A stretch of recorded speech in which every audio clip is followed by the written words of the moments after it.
We now have episode 2 of The Walking Dead World Beyond season 2. This episode is called Foothold, and this is going to be a full spoiler review for this episode. So if you haven't seen this episode, as well as episode 1 of World Beyond season 2, do not watch this review because this review is going to contain full spoilers for both of those episodes. You've been warned.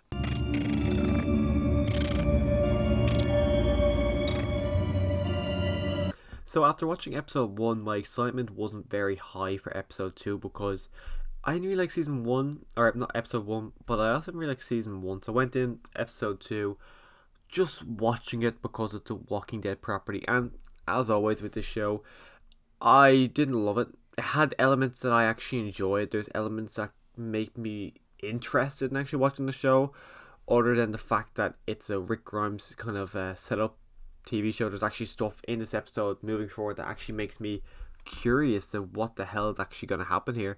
But there is a lot of stuff here that I simply don't care about. My biggest issue is Iris and Felix. Felix's name, yeah, Felix. In season 1, I didn't hate the guy. I didn't love the guy. He was a likable character, but this is the second episode with Iris, and I feel like she's kind of tainting him a bit, and because of that, he's becoming less and less likable. There's a point in this episode where Iris says the CRM, they're at war and they just don't know it yet. That makes me look at Iris and go, just shut the fuck up. Do you really think you could take on the CRM? I bet you Rick Grimes, who is in the CRM right now, he wants to take them down. But I don't think he's thinking that way. I think she's just insanely cocky. But not only that, Felix he's like that. He's thinking the exact same way she is. At the end of episode 1, we saw Iris kill not a walker.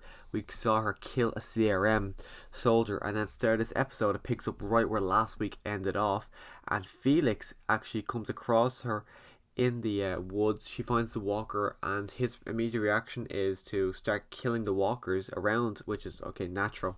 But then he wants to help Iris. Of course, that isn't again natural because he's not going to immediately just push her over to CRM. But he doesn't say, what the fuck did you do that for?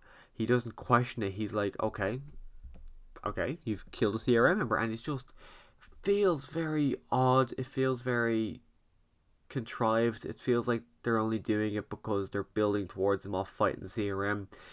And this episode really made me not like Felix. I was on the edge with him after episode 1. He was a character that I didn't love, but again, I didn't hate in season 1. And just what we saw him in this episode really made me not like the character as much. And I feel like if Will wasn't there, I'd hate their storyline so much, because Will's actually a character I like. He's a guy that isn't an idiot. He understands that they can't fight the CRM. He understands that they're not going to be able to stop the CRM as a group of 3 up against an entire, pretty much a country is what the CRM is.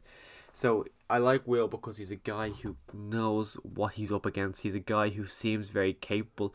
Of course, Felix is very capable against walkers, but I don't think he could do anything else against actual human beings. We've seen him fight Huck in last season, but I don't know if he's killed a person. I don't know if he'd be able to kill a person. Iris, we've now seen kill a person, but Iris is just such an unlikable character, and I feel like at this stage that character can't do anything right in my books. No matter what she does, I just think she's ridiculously unlikable. She's cocky, she's irritating. There's literally no characteristics about this character that I actually like. And for one of the main leads, arguably the lead, her and Hope are the leads of the show, and I think she's a ridiculously terrible character. But the other part of their storyline is they're going out looking for a walker who looks similar enough to Will. They're going to dress the walker up like Will, and then they're going to throw the walker off a cliff with the CRM soldier to make it look like, okay, these two fought, they both died, because the CRMs could be looking for their soldier. They're also looking for Will. So they thought this was a pretty good plan, a pretty good escape route to get out of this situation. I thought it was clever enough, but we've seen it done multiple times. My immediate reaction was thinking back to the start of season 6 of Fear the Walking Dead, when Dwight and Althea were dressing walkers up like them so they can get away from Virginia. Just my mind immediately went back to that. But it was something good to see in this episode to show that I doubt it was Iris or Felix's idea, but it just shows that Will is a guy who is very smart, intelligent. For all I know, actually, I could be forgetting it wrong. We could have seen Iris being the one who came up with the idea, but I'm going to give full credit to Felix, or not Felix, full credit to Will, because I like Will. But we do get to see Elizabeth Kublai come to the community. We got to introduce to a new community last week. There's people who live in this old farm town. And in this episode, we actually get to see Elizabeth Kubert pay them a visit. And you can see how intimidated all of the characters that we actually see in this town are from her. They're very uneasy. They're all up straight. They're very afraid to say anything. So even though we find out in last week's episode that they do have a working relationship together where they stay out of each other's way, you can see that it's very much on the CRM's terms. You can see that they are terrified that the CRM is going to change their opinion on their agreement just like that. So you can see they're walking on eggshells around Elizabeth Kubrick, who actually at one stage or another gets close to catching Felix in the group. There's got documents on the desk, and you can see that this group, not the CRM but the farm community, you can tell they really don't want Iris in the group there. They really want to get rid of them because they know that they're actually damaging their reputation with the CRM. They're putting their livelihood, their actual lives on the risk by just storing these three people. And honestly, I don't really blame them for not wanting to keep them there because it really is damaging their reputation with the CRM. Iris also tells Will and Felix in this episode that she doesn't think that a Walker herd was actually the reason for the campus colony as well as Nebraska falling. She thinks the reason they both fell was the CRM. She thinks it was completely the CRM who went in there, killed everyone, which of course we know she's right. But Felix and Will look at her like, you are crazy. There's no way the CRM did that. The CRM wouldn't do something like that. So they're still in belief, even though neither of them like it. They still don't think the CRM would do something as dark and as horrible as killing two entire communities. But we also get to catch up with Silas again, which is actually something I was surprised by because we still haven't caught up with Elton or the other guy who I cannot remember his name for the life of me.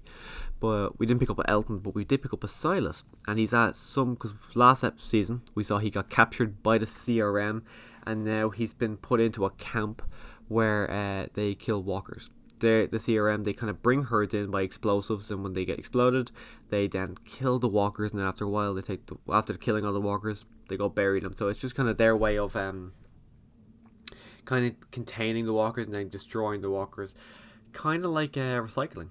They take it in, they take what has to be done, really helping out themselves and really helping out the world, which is something kind of cool that the CRM is actually out there helping people by not directly helping them, but also just by eliminating some of the threat of walkers.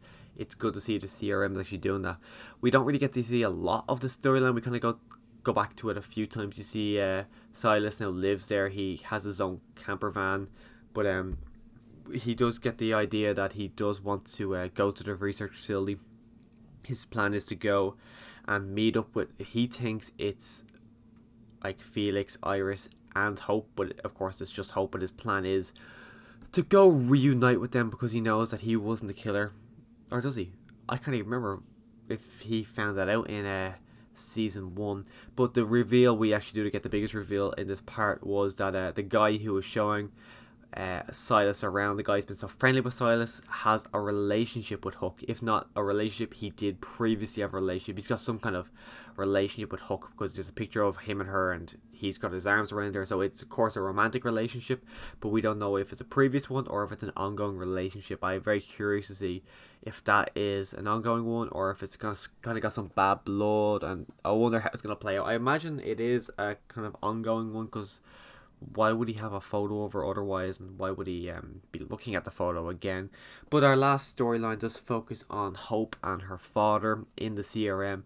It was so weird, the CRM kind of room, because it looks just like a normal workplace. It was so weird actually watching them because it's just it's so normal. It was very odd. Of course we've seen the Commonwealth in season 11 of The Walking Dead, but this is just on another level. In the Commonwealth we saw something that seemed like a train station, but with the CRM they're at a research facility. It's insane to see what is actually going on there. We do get to see the reuniting scene in last week's episode. We don't really get to see a lot of the two of them together in this episode, but Hope does get a tour around the facility by Dr. Bennett's girlfriend. We do get to reveal at the end that it's not 100% revealed. It's kind of up to interpretation, I think. But I'm kind of under the impression that that's not a real relationship. I feel like the CRM asked her to start dating him, because even she said, I can't remember the exact phrasing what she said, but it was something along the lines of doing your job, implying that it's not an actual relationship, or at least it didn't start off as an actual relationship, but now maybe she's grown some feelings for him, but I don't really know how it's going to play out. Hope likes her, of course Dr. Bennett likes her. I wonder how all that is going to play out, but we do get to see Hope going around. She's taking notes of all the security features. She's going around looking around the place, and she does run into this guy who I can't remember his name for the life of me. I really can't remember his name right now, but I don't know if it's the cynic in me or if it's genuinely, but the guy she meets I think is a villain. I feel like he is a spy that the CRM's putting towards her just to see how Hope is getting on, everything, just trying to get answers out of Hope to see how she's feeling about the whole place. I don't think he's a genuine love interest or even just a genuine friendship that could be growing here. I do think it's all just a play by the CRM just to try and get close with Hope and get as much information out of Soap or out of Hope as they possibly can. I don't think it's an actual relationship, but that is one of the storylines in this episode. I'm actually intrigued to see how it plays out, and we also do actually get to find out that the CRM, they're kind of, the two things they want to do is they're trying to realize how the walkers are still able to keep going even though they're dead. They're trying to figure out a lot about the walkers, and they're also kind of, they put like these, I don't know what they are, but it's a tracking device on their back to see how they move, where do they go about, is there any consistency to where they go. So they're really trying to understand the walkers, and then they're going to try and destroy the walkers, which is, that is one of the other interesting storylines. I'm really interested to see how all that plays out. I highly doubt we're going to get the answer to that in this TV series. If anything, it'll be in the movies, or even just it'll be a answer or question we never get the answer to, because it's better as a mystery than answering it. But I found that to be another interesting storyline. They're like, insofar in the world beyond, from this episode in particular, which I think I do prefer. I don't know, actually, I have no idea which episode I prefer, but I do find it interesting now. After episode 2, I'm interested to see, get the answers to some of these questions I have moving forward. In particular, the Hope storyline. Everything in the CRM headquarters I'm interested in. Everything outside of it, I don't really care. Maybe episode 3 might change my opinion on that, but as of right now, I'm really just interested in the Hope storyline. Even in season 1, she was my favourite character, and even saying favourite was a kind of a over exaggeration of the word, but I am interested to see how her storyline wraps up. I am interested to see who they actually end up killing in the series, because of course this is our last episode, this is our last season. A lot of these people I imagine are going to die, but the question of course is, who are going to be the ones to die? And if you want to know my future thoughts on all of the episodes of The World Beyond Season 2, the final season of the show, make sure you click the subscribe button so you can come back and hear my thoughts on all those episodes. Episode 3 I'm probably going to watch in the next day or so, and as well, if you want to hear my thoughts on Fear the Walking Dead Season 7, which I still can't believe is back already, make sure you click the subscribe button so you can come back and hear my reviews on all of those episodes. And as always, thanks for watching.